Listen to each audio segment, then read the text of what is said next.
प्रिय विद्यार्थियों, हमें फाइनल इतिहास विषय के विद्यार्थियों हेतु प्रस्तुत वीडियो का विषय है उत्तर वैदिक कालीन कला।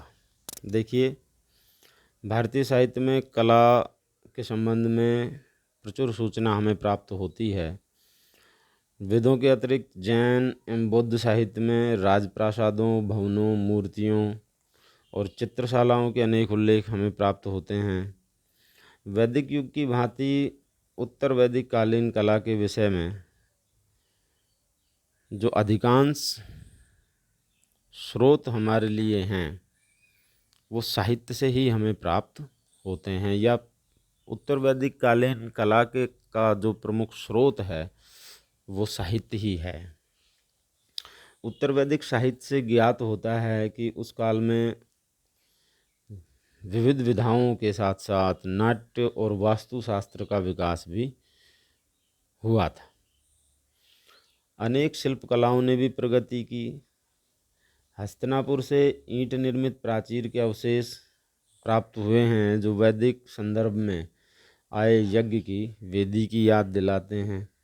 अतिरंजी खेड़ा में भूरे रंग के चित्रित मृदभांड स्तर से कुलाल के भट्ठे के अवशेष मिले हैं। झुंझुनू जिले के सुनेरी ग्राम से 2 भट्टियों के अवशेष प्राप्त हुए हैं जिनका प्रयोग लोहे को पिघलाने एवं गढ़ने के लिए होता था। खुली भट्टियों के साथ धोकनी का भी प्रावधान रखा जाता था। उक्त खोजों का संबंध लगभग 3000 वर्ष पूर्व TGW संस्कृति, चित्रित भूरे मृदभांड संस्कृति के साथ जोड़ा जाता है। स्रोत सूत्रों एवं बौद्ध जातकों में ग्रामों के पेशेवर लोगों में प्रचलित शिल्पों का उल्लेख मिलता है। जातकों में 18 प्रकार के शिल्पों का उल्लेख हुआ है। राजा एवं प्रजा दोनों ही शिल्पियों का आदर करते थे। सूत्र साहित्य में कला के विषय में हमें उपयोगी जानकारियाँ प्राप्त होती हैं। आश्वलायन, सांख्यायन, गृह सूत्र दोनों के ही 3 अध्यायों में भवन निर्माण संबंधी नियमों का प्रतिपादन किया गया है। गोमिल तथा खादिर गृह सूत्रों में भवन निर्माण के सिद्धांतों, आकार, वृत्ताकार या आयताकार द्वारों की स्थिति, घर के आसपास वृक्षों की स्थिति आदि का विस्तृत विवेचन हुआ है।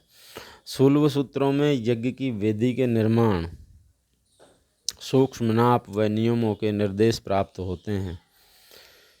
पी.के. आचार्य के अनुसार इन्हीं वेदियों के आधार पर पाश्चात्यकालीन मंदिर वास्तु का विकास हुआ। तैत्तिरीय संहिता में चित्ती अथवा वेदी के अनेक आकारों का उल्लेख हुआ है। आपस्तंभ और बोधायन गृह सूत्र में वेदी निर्माण के सिद्धांत के विविध पक्षों का विवेचन हुआ है।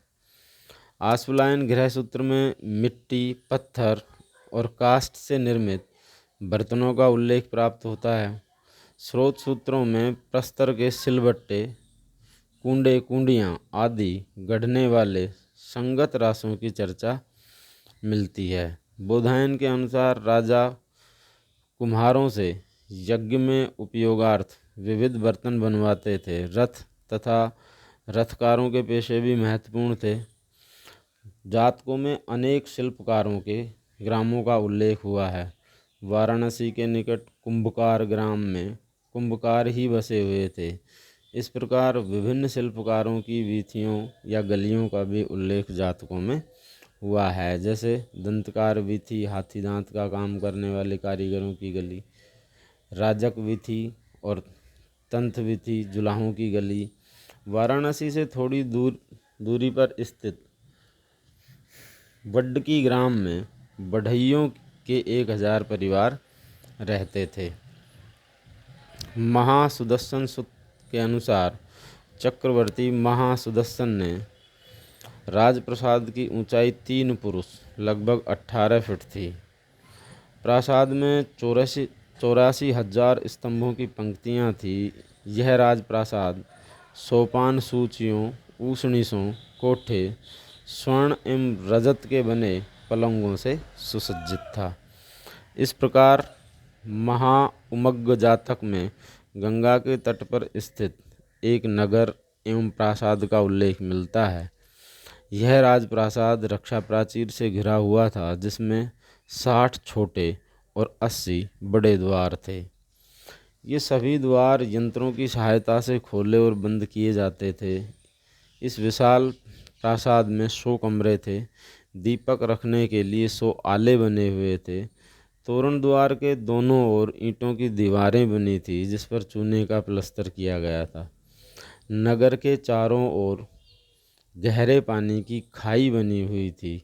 नगर के मध्य में प्रासाद एवं अन्य भवन थे। इस प्रासाद के निर्माण में 300 बढ़इयों ने काम किया था। इसके निर्माण में 4 माह का समय लगा। इस प्रासाद में प्रासादीय वास्तुशिल्प के सभी अंगों का समावेश हुआ है। इसमें 3 कक्षाएं थी। तृतीय कक्षा में राजकुल नामक भाग में सैकड़ों सुविभक्त गृहशालाएं थी। द्वितीय कक्षा में आस्थान मंडप था, जहां चितेरों ने 10 भित्ति चित्र बनाए थे। छत का भीतरी भाग वीतान और बाहरी दर्शन संवरण कहा गया है। प्रासाद की प्रथम कक्षा में राजा के हाथियों के लिए स्थान बना हुआ था। इस प्रकार हम देखते हैं कि वैदिक युगीन कला के